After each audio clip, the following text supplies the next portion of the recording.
കേരളം എന്ന പേര് സ്വീകരിക്കുമ്പോൾ ഞങ്ങൾ ഏറെ സന്തോഷത്തിലാണ്.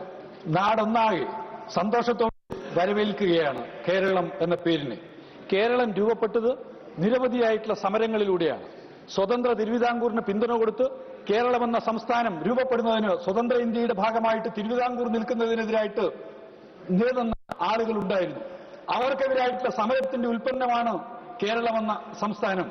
കേരളത്തെക്കുറിച്ച് ഏറ്റവും ആദ്യമായ സങ്കല്പം പങ്കുവെക്കുന്നത് EMS എന്ന മഹാനായ മനുഷ്യനാണ്. 1930കളിൽ തന്നെ അദ്ദേഹം കേരളത്തെക്കുറിച്ച് സംസാരിച്ചു. മലയാളികളുടെ മാതൃഭൂമി കേരളം എന്ന പുസ്തകം 1948ൽ EMS എഴുതി.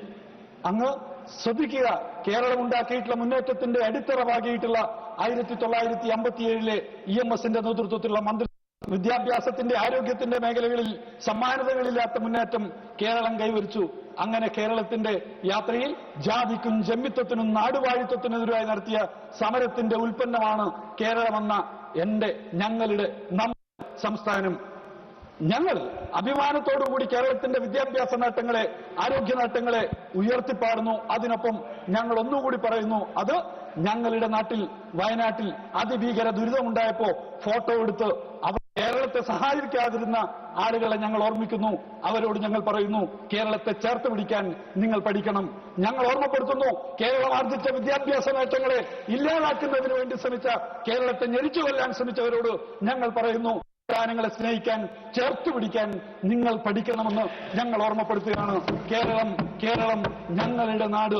കേരളം അഭിമാനത്തോടുകൂടി നാടിന്റെ വൈവിധ്യത്തെ ചേർത്ത് പിടിക്കുന്നു. വള്ളത്തോളിന്റെ കവിത, വള്ളത്തോൾ ഞങ്ങളെ പഠിപ്പിച്ച ഏറ്റുപാടുന്ന കേരളത്തിലെ ജനങ്ങൾ, ആ കേരളം ദേശീയ സ്വാതന്ത്ര്യ സമര പ്രസ്ഥാനത്തിന് മഹത്തായ സംഭാവനകൾ നൽകിയിട്ടുള്ള നാടാണ്.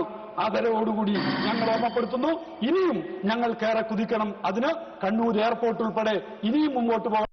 പോയിന്റ് ഓഫ് കോൾ സ്റ്റാറ്റസ് ഉൾപ്പെടെ ഞങ്ങൾക്ക് വേണം. ബഹുമാനത്തോടെ ഞങ്ങൾ ഓർമ്മപ്പെടുത്തുന്നു വിദ്യാർത്ഥികളെ വേട്ടയാടാൻ നേതൃത്വം നൽകിയവർക്ക് കേരളത്തെ സംരക്ഷിക്കാനാവില്ലെന്ന് ഞങ്ങൾക്കറിയാം. അമിത്ഷാ അവതരിപ്പിക്കേണ്ടതായിരുന്നു ഈ ബിൽ. ഇവിടെ ഇല്ല. അമിത്ഷാ സദസ്സിലേക്ക് വരണമെന്നും വിദ്യാർത്ഥികളെ വേട്ടയാടാൻ ഞങ്ങളുടെ ഓർമ്മപ്പെടുത്തലാണ്.